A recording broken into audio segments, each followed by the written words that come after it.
All right. I'm going to give it just a second here while we go live. I'm going to start with our usual housekeeping, and then we'll get into today's discussion. So first and foremost, thank you everyone for joining us. My name is Alec Stanners.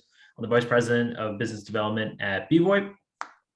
I want to welcome you back to a great MSP Initiative session and the last one of the year, which is weird to say. It snuck up on us. Definitely a busy, chaotic at times, but fun year overall. So we'll do a little bit of wrap up on that. Couple things I wanted to cover before we get into all of that. First one being all of our sessions are recorded. Head over to mspinitiative.com. You can see all the past sessions. There's a lot of them by now, so plenty of listening. You got a long road trip coming up.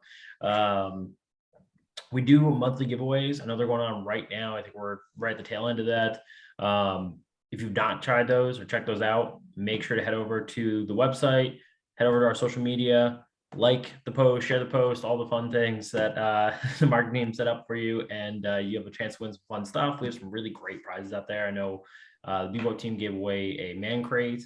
So Axion gave away those fun Bose all-in-one kind of headphone sunglasses. So some really cool prizes have gone through. Definitely worth checking out. And finally, we're getting ready for next year. There's a lot of good stuff coming up. We've got the Threat Locker event. I know Danny Jenkins was on, I believe, last week, talking a little bit about the event and about just Threat Locker and what's been going on with them. Obviously, they've been a busy name in the industry. I know everyone's been seeing them and starting to try them out. So great to partner with those guys, and excited to see that a party's coming back. So looking forward to next MSP Community Block Party. And last but not least, I know there's rumblings of another bus tour coming. So lots of. Was that supposed to be spilled today? Early Christmas surprise. Early Christmas. 2022. Early Christmas. Well, I have the background behind me to represent the last 18 months, but we'll talk about the last year, right? Because I feel like the craziness in Pee Wee's Playhouse is about as crazy as what's happened over the last 12 months at the very least. So I have that up here. But since you mentioned the bus tour, I did have a little thing here for that. There you go. How's that? Right? Wait, there we go. There we go. I like that. Let me figure that one out. Can I buy a vowel, Alec? Yeah, I think you should. Yeah, so lots of good stuff coming up. I think is a big note there. So if you haven't yet, like I said, mspinitiative.com. We'll make sure to put that link in the chat for all of you on Zoom. If you're following us on Facebook or LinkedIn or any of the other social media platforms, make sure to come and take a look. In the Zoom, feel free to pop in here, ask questions, join in. We're a pretty open session. We love audience participation. So look forward to talking to you guys in here. And with that, let's get into it. I mean, Ken, you touched on it a little bit. It has been a crazy couple of years. Oh, yeah. It absolutely has. I mean, 12, 18 months, 2 years, whatever you want to say to it. It's been chaotic. Pee Wee's Funhouse there was very, the Playhouse is very, very reminiscent of a week on the bus for sure. Well, no, the bus was very smooth. It was, but those 2 a.m. arrivals at times that they're 7-hour drive. I get it. That chair does look like it has eyes and mouth. Yeah, you're so tired. That's what you think your room looks like when you go back to it. Yeah, there you go. For sure. Yeah, no, I mean, there's so much going on, and we're hoping that the bus tour will be a added bonus as opposed to a necessity. Yeah. Right. We don't want to have to be stuck doing all the craziness that we've had to do. And it's opened up surely a lot since we started the bus trip, but you're seeing these new restrictions and mask mandates, and even with again, we don't get political on the show, but just stating facts. Omicron clearly right now has been in the 90% common cold category, right? Even with that being said, there still seems to be a rise in hospitalizations, which wouldn't be Omicron. So all of that scaring people is changing how things are being done. So there's a possibility, but we're going to keep the bus at least we're talking about keeping the bus for our first quarter visit to still pop out there, and we still are, coming up with ideas to maybe still make it relevant, even if things don't shut down. So that's a good thing, because I know one of the common themes was, wow, you guys are coming out to us. We don't have to go out to some large event and get scattered with, yeah, sure, there's some knowledge, but it's splattered all over the place. We can just come out and have a conversation with you guys, and we enjoy that. So look for those changes to happen as well, from a standpoint of when we pop up on the bus. There'll be conversation, and it may or may not be a necessity. Hopefully we're able to do this and pull this off as just another fun thing that we try to get to as many of you as possible. For sure. And, I'll chime in on that. One of the constant messages I heard on the road with this was that warmth of how nice it was just to have MSP vendors in their backyard. I mean, especially when you look at, I can't say the last time I went to a large scale MSP event in, rural Ohio, or, I don't think I've ever been to one in Indianapolis. A PAX 8 event. Yeah, that's it. And maybe small regional road shows. I was just going to say to you, yes, I have been. No, it was a PAX 8 event. So you're right. And those are very specific to partners. So it's not a wide, a wide open event that's just for, the whole community. For sure. Yeah. And that's kind of the fun part with it. I love that reach out to the community. And honestly, for the MSPs, it's a cool chance for them to, show off to their end clients a little bit. They do some nice work with the charity. There's been a lot of good with it. So I'm happy to hear that we're looking to kind of maintain that and bring it with us into the new year. Like you said, hopefully, we're seeing things normalize a little bit. We're going back to a little more of a open environment, but we also have to be realistic. I live in New York, so I'm feeling that other half of it. Right. And lockdowns are not out of the question, I'd say, at this point. But I'd say even more so just restrictions in general, travel, things like that, the mask mandates, which I think people just don't realize the ripple effect of what that has across booking an event space and everything else, and what comes with that. So a lot to be decided here, but I'm excited to get back out there and into the community with everybody. Yeah, I agree. And coming back to listen, you're in New York. I'm in Boston. From a standpoint of events, I got my fair share of events here in Boston from a standpoint of larger events, but still not as much as those, it's Texas, Orlando, those guys, those places get a lot more events than even we do from that standpoint. Even New York and Boston, because they want to stay away from the city, and they don't think they're going to get the same draw.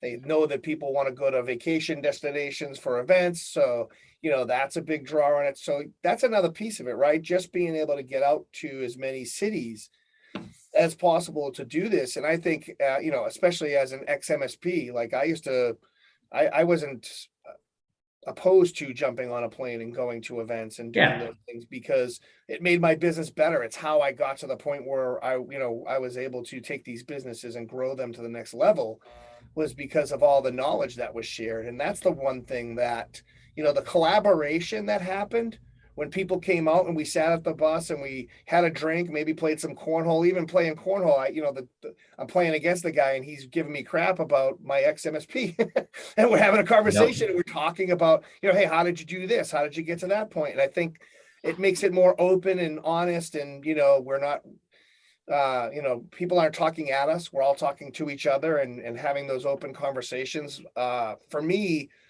that was the most rewarding part of it all, is because I remember how hard it was to get all that. You had to wait until certain times of the year to go to certain events, to meet new people and talk about those things. And yeah, sure, it's in your backyard and you get nervous about competition, but in this day and age, it should be co-opetition. You should be opening to that, because we found so many people that came out to these events. We made some pretty cool connections, Alec. There was one that just popped into my head. There was two gentlemen that came out to an event here in Massachusetts, which was even funnier because I knew both of them. They knew each other from 15 years prior, hadn't seen each other in 15 years. living Wow. in this small little state of Massachusetts. They hadn't seen each other in 15 years, connected, and then started doing business together. It was just completely It's weird one-off that they both ended up at the event. And we had seen a lot of that with people, oh, I hadn't Mhm. seen my employees in a year, but these guys hadn't seen each other in 15 years in the same industry, somehow didn't, and then they connected and then they started doing business together. It was just, that's the stuff that really is cool for me. So we had a similar one. What was it? I think it was Indy. I think it was Indianapolis. There was two guys who had met each other was 9 or 10 years prior at a ConnectWise user group. And they sat next to each other, talked the whole time, and they just for some reason never. I think they got throughout the day. They were moving around, everybody's talking, and the guy said, "Hey, I got to grab that guy's number. We should keep in touch." Um, Oh they yeah, ended that was up, at the end. It was right when we yeah, were all getting ready to pack up, and all of a sudden they yeah. talked. And yeah, you're right. I remember that. And he'd literally written down the other guy's name to go back and try and find him and connect with him, just 'cause they had a really good conversation. There was definitely some exchange they could do of services with referrals, and they ended up re-meeting up at the end of the event. So that was very cool to see. It's pretty amazing. Yeah, like I said, I think that a lot of people get caught up in the, oh, I don't want to be someplace, it's just a group of my competitors. There's so much to be learned. There's so, like I You know what said, though? If that's your mentality, there's going to be another show with not that far from you. Go to a different one then. yeah, I get that, but I still I say mean, go to it. Go do it. oh, I agree You're 100%. missing out on a lot of knowledge. People are willing to share that knowledge, and I just see time and time again, it's just so worth it. And by the way, we don't get any. There's no reason for us to pump this up and say, hey, come out. Other than that, watching the people collaborate, bringing that Yep, sense of community to what we have. agreed. No, Most absolutely. I mean, important thing. that is definitely a great point. I mean, I guess for me, it's like if that's where you're at and that's where your head's at, and you're just not budging on that, right? Then I think the answer, like I said, is simply go to another geo. Right? You're in Yeah, Chicago, go to the Milwaukee show. I mean, go to the Grand Rapids show. Do a little day trip somewhere not all that far away. Spend some time. But I agree with you. I mean, I think castle mentality ends up restricting your growth. I mean, you should be confident enough in your services to know that your customers aren't leaving you. And I think at the same point, we're finding more and more people are just they're specialized. I asked this question a few times because I was one of the original ones who said, "Are you sure people are going to want to do that?" And I asked it a bunch of times throughout the tour, and I almost always got the same answer: either, "Nah, I'm really comfortable with my customers," or B, which was, "I'm looking for smaller MSPs that maybe I can make a good relationship, and somebody could join my company. We could merge or grow or acquire." And then the other refer. one, Yeah, yeah. yeah. And the No, other one I heard that's 100% accurate. a lot was like, "Hey, we're really unique in the area." I mean, I remember the guys up in I think it was Milwaukee actually. They only did dentist offices. Pretty much no one else in the area really bothered to approach that vertical because they just owned it. They were happy. Everybody else was cool with it, and they were pretty large and doing very well there. I mean, that's not uncommon for what we saw. Yeah, yeah, 100%. I mean, yeah, you're spot on. Being able to do that, connect up with people and do things in that way, right? Yeah, you're right. And you're right. There's larger guys, smaller guys, and they might look to work together. They might want to refer a business to you. Yeah, there's just so much of that. There's places that there might even be specialties that they don't want to get involved with that you do. We saw someone that didn't do medical at Mhm. all, and then Yeah, another person who did, and they talked to each other and found a way to do business together. It's just, it really is, this community is getting better and better, and the only way to keep that going is to collaborate and get to know. Plus, if you're in an area and you don't even know who the other players are in your area because you're too worried to talk to them or meet them, that's another problem.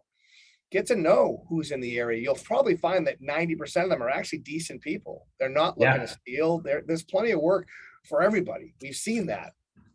And because people are getting into certain verticals, that widens it out even more. If you're not doing every single vertical, and maybe you are, that's fine too, but you can learn more about certain verticals by people who specialize in them. You can learn about verticals you don't know about. It's just, the constant theme here is learn. And you should always be doing that. You should always be finding ways Always. to learn. Absolutely. I mean, here's the thing. I've always found so many times from conversations, it's you walk away and referrals. Sometimes it's even just understanding a tool better, right? When I remember when IT glue popped up, right? And that was just out of the blue and it took off like fire. But it took off like fire because of word of mouth. I mean, they didn't have the marketing funds back when they started to really get the word out. That took off from MSPs saying to other MSPs, I just got this tool and it's pumping up my ticket times and it's doing all these great effects on my business. And Right. we feel like anybody can step in and do a job now. Like all those effects, that was word of mouth travel. And it was great for IT Blue, but it was really great for the MSPs too. So I definitely I agree with that. And I think that was the big idea behind the bus tour, right? Was hallway chat's gone. I mean, there's no way to hallway chat. I mean, we can do a Zoom meeting all day, but it's definitely still not the same effect. You can't turn the corner and have a private conversation or sit down over a beer. No, it's definitely, it's not even close to being the same. And that was my big play when George and I were talking about the bus initially was, look, the best part of these events is gone, right? It's the hallway chatter, it's the lobby, it's the bar, it's those conversations just are not happening when that happened, right? When that just took it all away. So that's exactly what we were trying to deliver. And if now you can deliver that to people who don't necessarily go to all these events, well, that's helpful too. But I still say you should try to get to at least one of these larger events to see what it's like, to meet new people. I can't tell you how many people I've met at these events. I mean, Alec, I met you at an event when I was an MSP and you were working for Autotask, right? I met your brother at an Autotask event. I met George at an event. Like, this wasn't because we're online and we said, hey, let's be friends. It was all bumping into people at in-person events, finding out you have some common interests, and then striking up conversations that could turn into, major partnerships down the line, or friendships. Even, I mean, it's always good to have a good friendship. And then that leads to better partnerships when you're going down the line. So yeah, I think that's something that's missing by a lot of people. They say, oh, I'm too busy, or I can't do this, or I'm going to go there and it's going to be like drinking from a fire hose, which is true. But you want to pick and choose the things that you need to pull away from this. What are the priorities? What are you going there to get? Is it just to meet people? Great. Then that's an easy one. But you're going to be forced to learn new things. You just have to determine which ones are going to be the ones you pick from. I mean, it's the same discussion about like pipeline management for a rep, right? I always say to a rep, how many things can you handle at one time, right? They're always like, what do you mean? It's a good rep will tell you, I can confidently go down, 30, 40 reps or 30, 40 opportunities at once. And like, those are the ones I'm really and knowing that 10 or 15 of them are the bottom of the funnel, the rest are in kind of the top, and I keep cycling it out and feeding things down the funnel. I mean, that's where you get a more mature rep, but it's always figuring out that number, right? And it's okay to start at 5 or 10 or 15, right? But it's the same exact thing when you're taking this content and these action items when you walk out of an event, right? So if you walk out and you said, oh God, my sales are just all over the place, I need to go and learn sales content at DataCon. Okay, great. Go to the sales, the sales route for all these items, figure out which areas are really important to you in the agenda, go to those sessions, and then figure out how many things you can actually impose on your business. How many things can you actually action after this event and make it happen? I mean, trying to take on marketing and sales and services and KPIs and everything else, it's just not going to work. You're going to walk away, you're going to do nothing. You're going to say, oh, I learned a lot. And then you're going to action absolutely nothing. The beautiful thing about that too is that you can do all that and then talk to people who've actually used it. Right? You basically have walking case studies all through the building. Talk to people. Have you used this? Have you done this? Have you followed this process? You're going to find out what works and what doesn't work. And now going into 2022, it's more important than ever to figure out what works and what doesn't work. And it all starts at the core with your process, and even deeper than that, who you are, right? Defining who you are as a company. We talk about this all the time, Alec. It's like, who are you? What do you do? Who do you serve? Right. And if you don't know that, you have to stop and take a breath and figure that stuff out. You can do that through there's many different ways to do that. Get that in place align that up and then put processes in place, and then everything else will fall in line. I can't say it enough for how I've been in all those roles, and I've been in those shoes where everything was just up in the air and we were running around like maniacs and we were very low. I mean, my first MSP, I started with them when we were doing $300,000 a year. So we were by no stretch of the imagination a large MSP. And it wasn't until first I learned how to get over that first $1 million mark, and then started realizing I need to start putting metrics in place. I need to have a process. And by the way, do we really know who we are? Does every person in my company know exactly what we do? And are they saying the same thing I'm saying? And it wasn't until that point that things started to take off. We hit the million, we hit the 3 million, we hit the 5 million, right? And it just kept going until we sold. And it does get easier as you do those types of things. So I really feel like the push is on to get back to the basics. Who is your company? What do you do? Find people who can help you with that, and then make sure the whole entire companies buy into it. We always talk about things like traction or Patterson or things like that, and it's important. So I really believe that, don't lose sight of that. Don't start jumping into the 5,000 things that are going to come crazy and hit you in the face, and get back to the basics. Figure out what your company is, who you are, what you do, who you serve, and get everybody buying into that. And then, as Alex said, start to prioritize. Okay, what's our next steps? What are we going to do? Because you can also come back from these events with all the big shiny toys and throw them on a table and say, hey, we need to learn all this. And that's nothing's going to get done when you do that. Absolutely. No, and I think you hit on something really good there, which is making sure the whole team, the whole company understands Right. what the mission is, right? And it seems corny and it seems a little old school, but I mean, there's a reason why those companies did it, right? Every single, I worked in insurance before this, and it was by the book, right? That corporate, the corporate model, but every single meeting started with the mission statement. And that was because you wanted any single person there to be able to talk about why we do what we do every single day. Doesn't matter if it's the janitor, it doesn't matter if it's the CEO, anybody in between should be able to be pulled aside and say, this is our mission, this is what we're doing, this is why we do it. Yeah, it's funny that you say that corny part, because it's like, okay, well, if being successful is being corny, then I guess I want to be corny. I think it's that we've embraced so much that younger, hey, there's snacks in the office and there's sleeping pods and pets are running around. Like we've embraced so much that it's important sometimes to step back and go, you know what? As much as these offices are fun and they're great, I do think that there's something about the initial piece of it, right? There's something about the traditional model, right, that we don't want to forget. Because there was a reason why they were so successful. And I was just having a conversation about this the other day, just even our industry or just kind of the modern culture a little more is less so that 20, 30, 40-year tenure in a business. It's a lot more of a 5-year tenure. Right.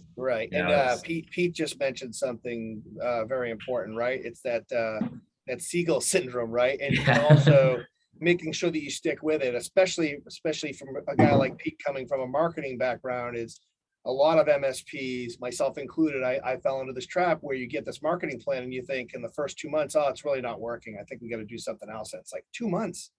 I think Pete will tell you got to go, 6, sometimes 9 months with certain plans, depending upon the plan, but understanding Absolutely. Where that's going to go and how to stick with it and roll with it. And back when it was first getting successful for us, it was called the perfect storm.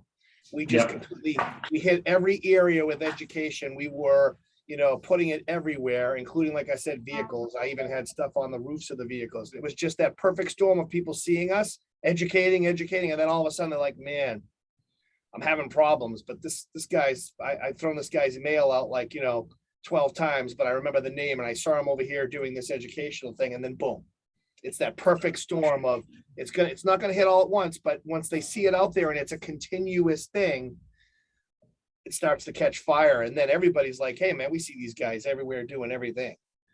Marketing's tough. Marketing gets a lot of bad rap because everyone always feels like that's a sales pitch. But I mean, it's just, I spent a lot of my career in marketing. That is just the hard truth. And you spelled it out right there. You could do a million things for the next 3 years. I mean, it's that one perfect storm that's going to make it pop. I mean, hell, you go back to the Datto story. I mean, they thought, oh, we create a store online and then boom, it'll start selling. Zero sales, right? Then we go and we put it on Amazon because that's where everything sells. Zero sales, right? It was starting to talk to focus groups, starting to figure out what people want, and then Engadget got them with that enough of that buzz that people started really taking a look. I mean, it's going to take time to build. It doesn't happen overnight. I mean, early days of any company, right? You had the CEO out there on the street, and he's he's waving around the product, telling you how great it is. Um, we've seen that plenty of times over the years, especially in our space. But Right.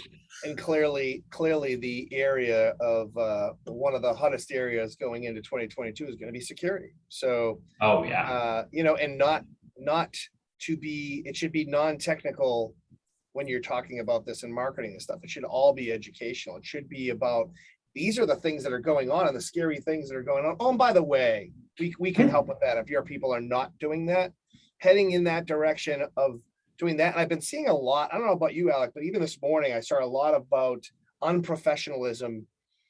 I did, yeah. Unprofessional, right? I know, I Eric know, Anthony. our friend Eric wrote a nice piece Yep. on it. I mean, it wasn't just that. I saw it was funny that he wrote that because there was a whole bunch of blurbs leading up to that, which is why he probably wrote the article. Yeah. And he's right about that unprofessional side of why the question comes about our industry, right? It's like this unprofessional way of dealing with things, which kind of pushes back to that used car salesman that we talk about. And we need to take this security thing and put it in our belt like doctors and start to become more professional and start to approach this differently, be educational. We don't need it, right? My line is, we don't need your business. We value it. And I think that that's really important as MSPs to think about. You don't need their business. There's plenty of business out there. If you act like you need it, that changes everything. That need turns into desperate. And it just doesn't come across well. But if you value their business and they understand that and they value what you do, the game changes.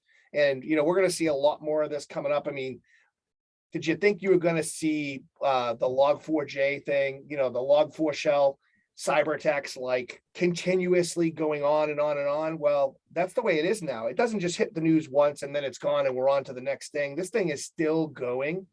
There's still updates, CISA status updates, make sure you're checking that stuff, stay on top of this stuff. And here's something kind of cool, Alec. We have a smartphone security startup. Did you hear about these guys? No, I didn't. Privoro. So the company just came out. They're doing just smartphone security, and they raised $30 million. So think about that. How quickly does somebody that comes out of nowhere, but it's the right industry, it's the right place, the right time, right?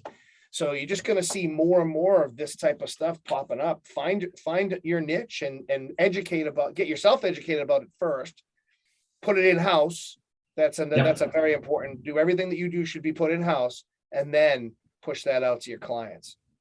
So a couple things on that. First one, we talk a lot. I know on the show we talked about it, and personally we talked about it. Is the impending regulations, right? I mean, it's coming. We know it. The fastest way to get regulations on this industry is have people complain about how unprofessional we are. I mean, if you want regulations coming, that's a great way to speed it up. So I agree with you 100%. I think we've got to present ourselves professionally. We don't mean go in there like a banker and wear a suit.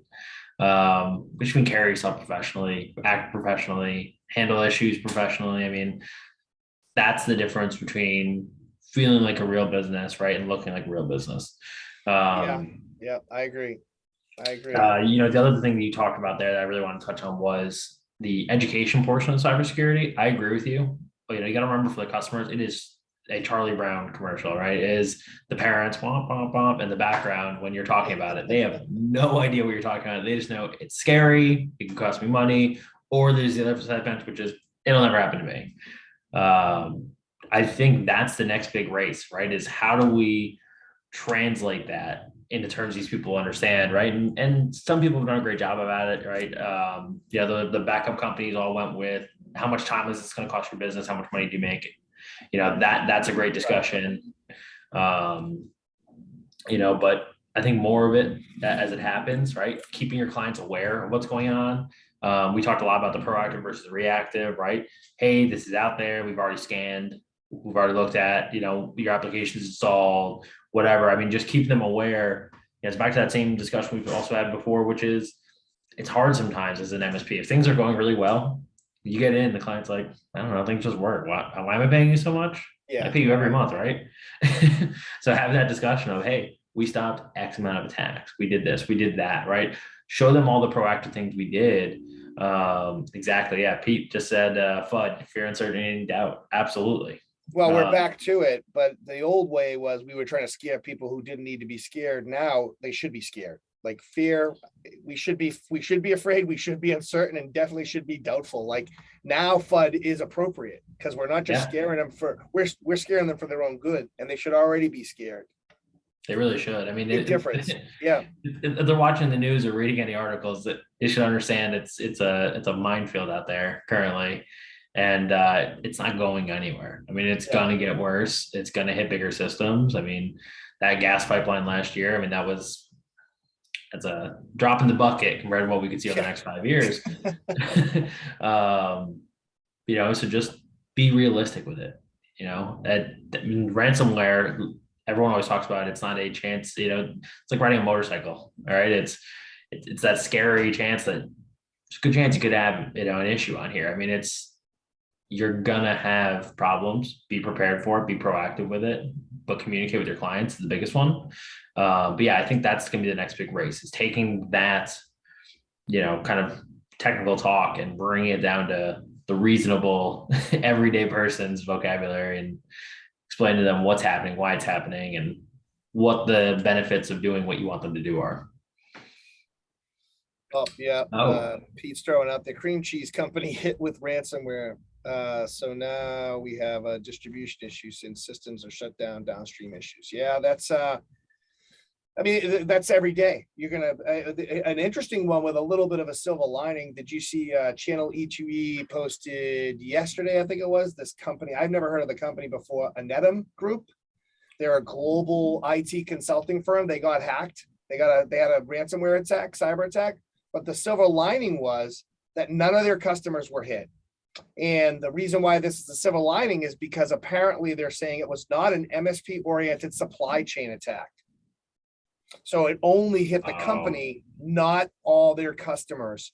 And it actually didn't even it was also affected only in the perimeter. The servers were isolated and all the VPNs were switched off. So it didn't actually have any reach from that perspective either. So that's at least some good news. It means that there's some systems in place that stopped this, and it definitely didn't get to the supply chain, which is, as we know, what causes these gigantic ones that we still feel the pain from today, even though some of them were over a year ago, right?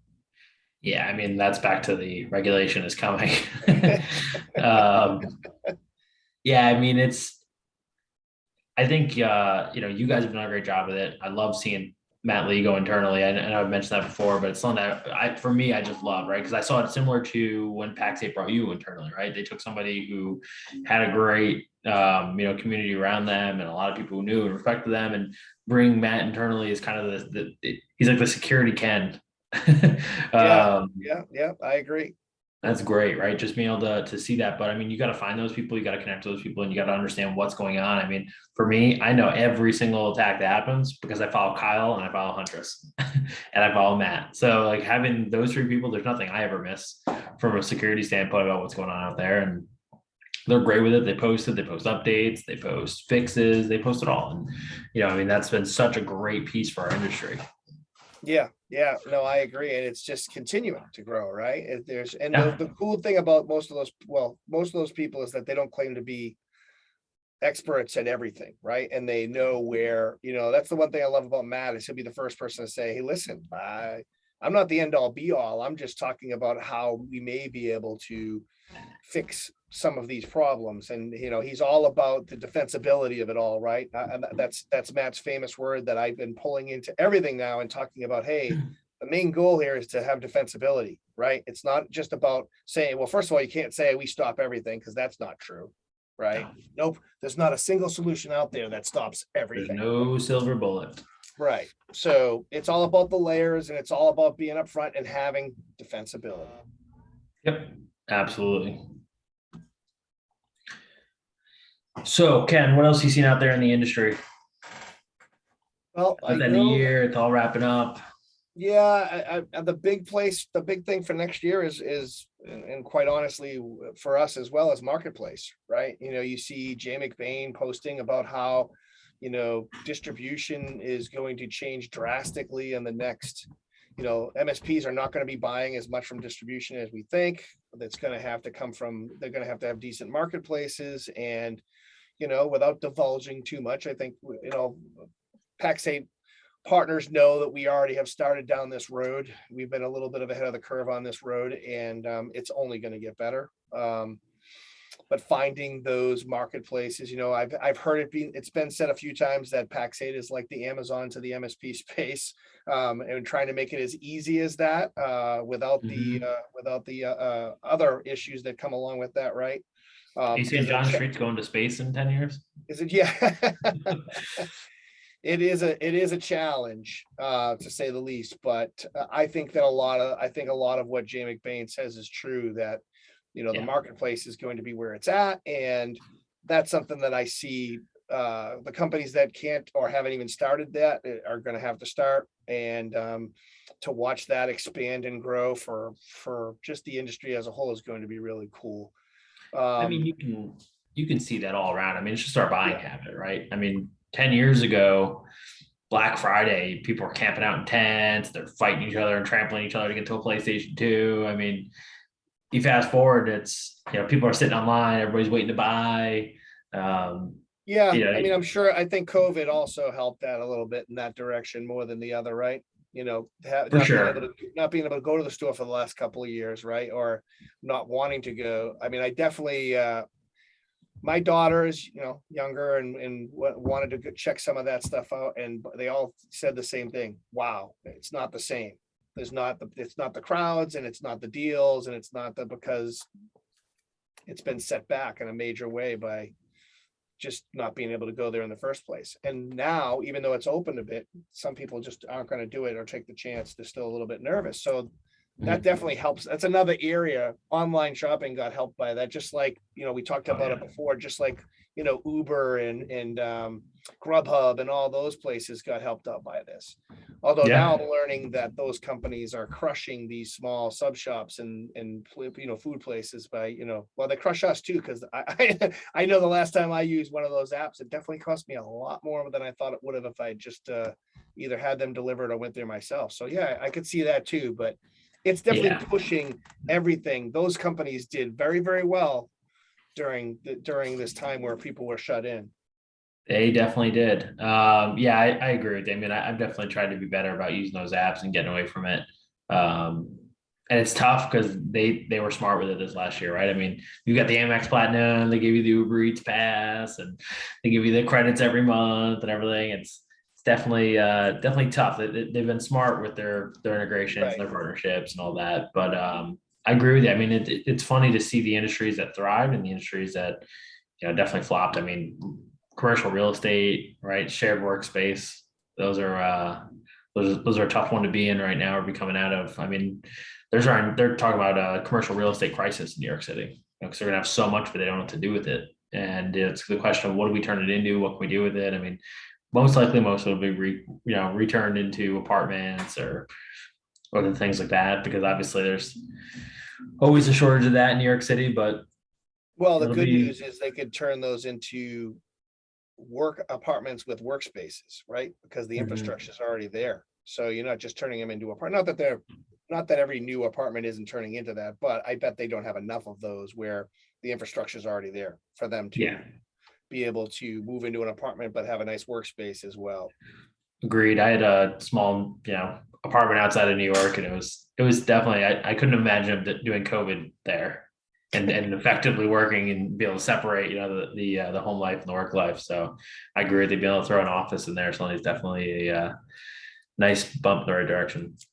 And that's something I think that we'll see more of, right? Is those maybe privatize, the shared workspace, but maybe a little more private, right? Where you rent an office room, not just so you kind of work out Right, in the right. major area with everybody else. I think we can see more of that.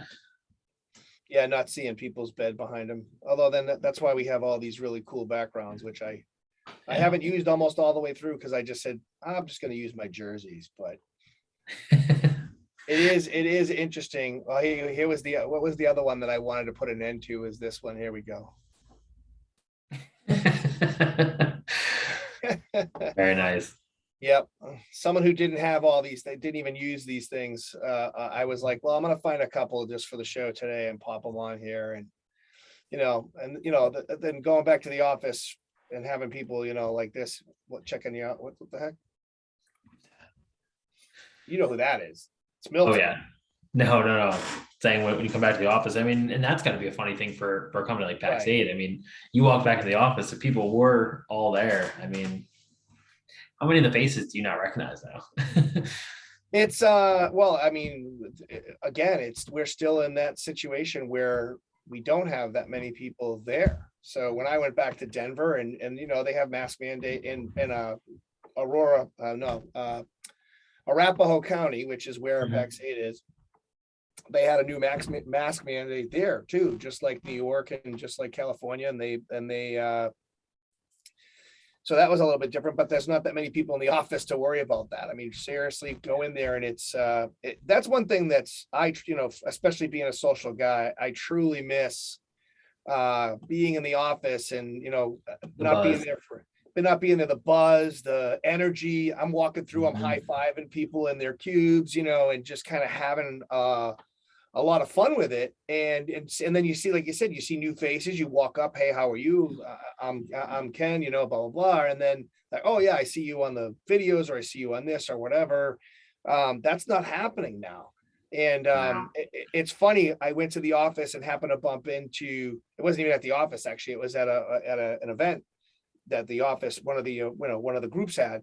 And one of the girls came and said, oh my God, I'm meeting you in person, because I had done the sessions with them, the sales sessions with them. And, she was telling me her story and all this cool stuff that happened after we had our conversations. I'm like, man, this person talked to me over a year ago and has had this great success. And I haven't even got a chance to bump into them and say hello in person. And, so that's the part that's still truly missed, because that's not back, even though things are opening up. Pax 8's offices are not opened. A lot of offices are not opened. Yeah, I do miss being able to do those types of things. I agree. And there's definitely something that comes out of that. I mean, from a sales side of things, right? You learn from each other, you grow from each other. Um, on the flip side of it, it's also just the energy you get off of that, right? It Yeah. just kind of pushes the entire team. I've been to the Pax 8 office. I've been lucky enough to pop my head in there, and you guys had a great culture there. I remember being in there one of the days. One of your products that were in there doing essentially like a T-shirt handout with a whole contest for people booking booking appointments, and it was just great to see the energy, and people were having fun, they're laughing, people were playing ping pong, and it was just a really good mix of energy, and you can tell people were having just a lot of fun. So it is hard to watch that kind of stuff not occurring these days, for Yeah. sure. Yeah, I agree. So do you think we're going to go back to great background? Think we're going to go back Now, to since we're talking about the cloud, I gotta yeah, the Cloud City, is that the new Pax 8 headquarters plans? Yeah, there you go. Maybe that place will be open. So obviously we saw IT Nation. I mean, that was big. It felt back to normal. Do you Yeah, think we'll,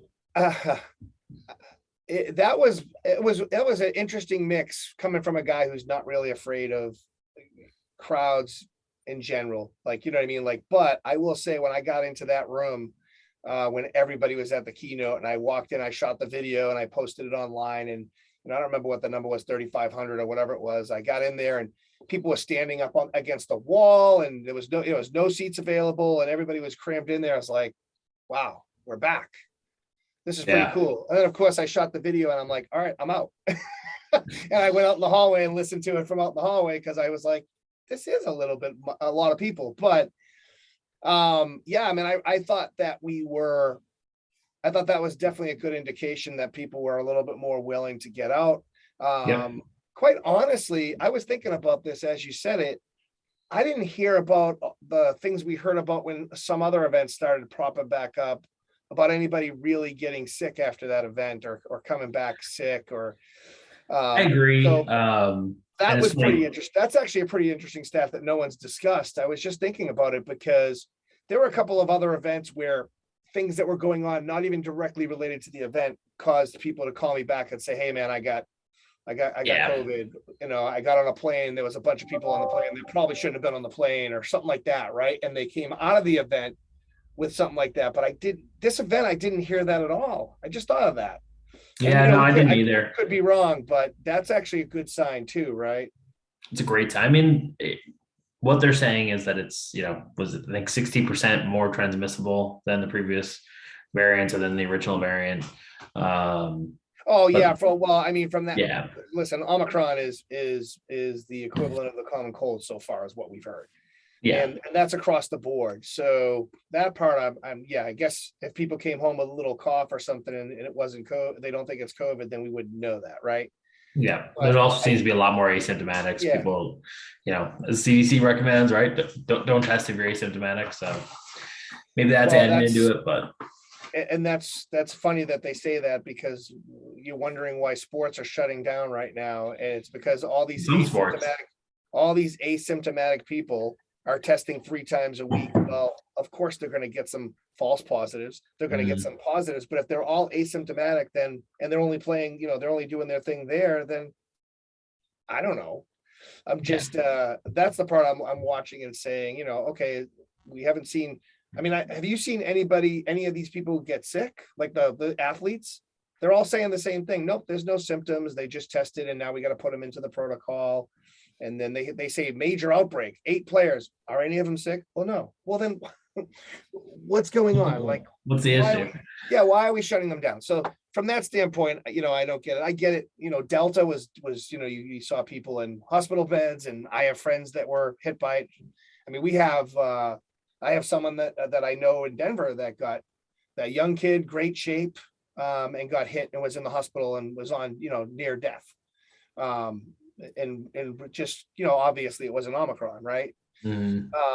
And that was only whatever it was, 4 or 5 months ago. So we see that, and I acknowledge that. But when you're talking about people who are in this situation where they're shutting this all down and causing this, it almost causes a panic, because then you're like, wait a minute, all these people are getting it and shutting down sports. Are we all going to get shut down next? And it's I that know. carryover that you worry about. With IT Nation, I didn't see that. The news, and we get it, right? We all hear it because we know enough people that someone says, "Oh, yeah, there was a bunch of people that came away from that." That last event had a good crowd, and we didn't hear that. And we had a great party at that event that had, probably the largest party of the year when you think about what all that happened, right? And it 1,200 people. was, Yeah. yeah, it was a really, really good sign that things are going back in the right direction. To end the year like that too was, for me, was super exciting. And I went to Denver one more trip, and then we had our Philly meeting, just, what was that, week before? Yeah. Last week. So I've had a couple more trips, but nothing as large as that. And I think that's a good sign, right? Let's push from that and think about, okay, as we roll into next year with Threat Locker having their event, get out there, go to the event. It's in Florida, so that's even a better sign. It's in a place where that's a little more open, so you'll be able to check some stuff out. But Threat Locker always has some good stuff. When you're talking about security events, it'd be a good event to be at. I know they have some good sponsors there. Yeah. As we talked about this through the whole show, if you haven't been to an event, that would be a good one to start with and check out, and be able to see what they're like, because it's not going to be huge. It's in February, beginning of the year. People tend to not rush out, but I think it'll be the right size for someone who's saying, hey, I want to go check out an event, check out. So I would highly recommend going out to that Threat Locker event in February, right, Alec? February 22nd, I want to say 22nd and 23rd. Yeah, there you go. So check them out and check that event out. That's something to look at. And I can't go without saying also Nerdio has an event in Mexico. If you're looking to get out of the country and get some warm weather, you can check out NerdioCon. It's on the same week as Threat Yeah. Locker. So, and 21st, 22nd. yeah, so both, right there.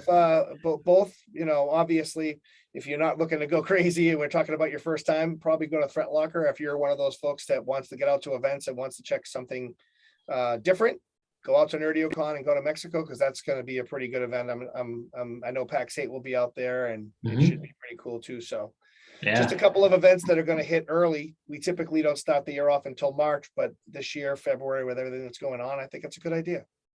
Oh, I agree. I think I think we're gonna have some really good events returning. I mean, we're seeing a lot of people planning more. We're seeing ConnectWise announced they're doing their international events again, which was nice to see. Well, You know, you gotta do a little yeah, praying for that. seriously.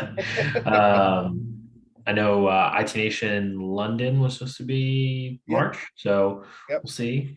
Fingers definitely crossed for that one, but Hold on, you let know, me, it's I'll give you let me see if I see that. I think I saw that. I'm just gonna, if I have it right here, I'll tell you.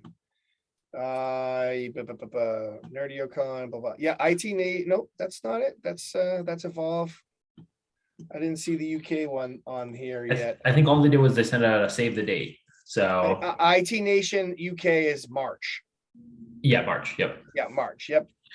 Yep. So yeah, we'll see. Definitely hoping to see a little more of that. I mean, we've been cut off from our international partners and friends for Yeah. a year and a half now, 2 years. So it would definitely be nice to get back together with some of those guys and some of those markets. If you've not spent time at the events talking to some of the international attendees, it is worth it. It's amazing to watch how some of the industries are utilizing some of these smaller countries. I mean, Australia is always an interesting one. They use Tasmania right off the coast as a test bed for technology a lot of times, whether it be 5G or new cable line setups, right? All different types of technology. They'll try it out there. If it works well, it becomes the standard. They roll it out in the rest of the country. Generally, New Zealand goes next, and then it comes into the US. So always interesting to hear about those guys and kind of what they've got going on and what they're seeing in the market. I mean, we saw the call for Teams phones there probably a year and a half, 2 years before the US. Yeah, it's and they're definitely missed at the parties here, that's for sure. The Aussies know how to have fun. So going to like a DataCon event and you get all those Aussies and and all the other countries. I mean, they're all great. It's just it's a noticeable missing piece still to this whole thing. So yeah, we shouldn't forget about them when we're talking about the fact that things are coming back and IT Nation was great. And actually IT Nation had some UK folks. Couple made it. Yeah, because it was just being opened up and they just squeaked in. So that was great. But they didn't have that same presence, right? Yeah. And I think that's something to talk about a little bit and just say, hey, yeah, we miss the international crowd. There was a lot more fun at the events, just separate from the knowledge. There's a lot more fun from the international crowd. Absolutely. No, I couldn't agree with you more. I think there's definitely just different energy when all those guys are mixed in. So here's to hoping that that comes back next year. I mean, as of right now, it's looking hopeful. So do you think we're going to see any other changes? I mean, obviously security is, I think, going to be the big focus, right? Kind of continuing. I don't think that focus is going anywhere. Anything else you're seeing that's popped up? Any cool new products? I mean, the phone one is very cool. Yeah, yep. Smartphone security. I mean, they got 30 million, but we don't know anything about the product really. So, got to dig a little bit deeper on that. But it's always good to see, things like that. I mean, even folks like Zorus, like those guys. Yeah, no. I think that's something new and interesting and got a little bit overlooked with everything else that was going on from that standpoint. But I think Zorus is headed down the right path. And there's, company like Adigy, who at first you're like, well, they just take care of Mac. You don't realize how huge that is. And we noticed Adigy is blowing up off the map with usage, and it's helping MSPs get into a space that maybe they were a little hesitant to before because they didn't really have a whole lot to do the RMM piece when it comes to Mac stuff, right? Absolutely. So there's those, and again, that's not necessarily like, oh my God, cutting edge technology moving forward, right? Because we're talking about as we had on the show not too long ago, the death the possible death of RMM and PSA, right? I mean, you know, the exit strategy and that type of stuff, but there's still a need, and there's probably always going to be a need to have devices monitored, at least from certain standpoints. So I think that tool is pretty cool. And I definitely, you know, George has brought it up quite a amount, you know, is there going to be a shift in how MSPs operate and what they push? Is there going to be a jump to be much more consultative and not sell certain solutions because of all the changes and things like that? So that'll be interesting to follow along with that and see how that looks too. Yeah, no, I agree that I think all that's very possible. I mean, I think we'll see some change. I think we'll see some consolidation again, right, as we do kind of every few years. Consolidation. What are you talking about? There's not. It almost feels like there's too much consolidation in some cases. I don't disagree with you. The hope is, though, that through consolidation, something new squeaks out, right? For sure. That's the thing. Like, we need to see something new and different, you know, pop out of all the consolidation that happens. And you're right, there's going to be a lot more consolidation. We keep hearing rumors about, you know, company X buying company Y, or company Y merging with company Z, right? There's a lot of that, a lot of those rumblings going around, and we know it's going to happen. We watched this year. Go look at Joe Pinateri's list. He's got the list of acquisitions, and it's like acquisitions and mergers, and you're like, wow, a lot happened. So I think that's going to definitely continue, but we'd like to see more new stuff come out of that. Agree. No, it'll be an interesting next few months, and you know, I just realized we're actually at the hour. So I'm gonna say a few minutes. Yeah, but as we wrap up, I'm gonna say last thoughts, right? I mean, this is the closing statement of the year. I mean, any words of wisdom, any last nuggets you want to drop on anybody? Well, I mean, we said a lot during today's thing. I mean, my main thing is figure out who you are, because I think that's the most important piece that just keeps on getting missed. And it sounds corny, to Alec's point, but if you don't know, to Simon Sinek's thing, find your why, whatever, there's 1,000 ways to put it.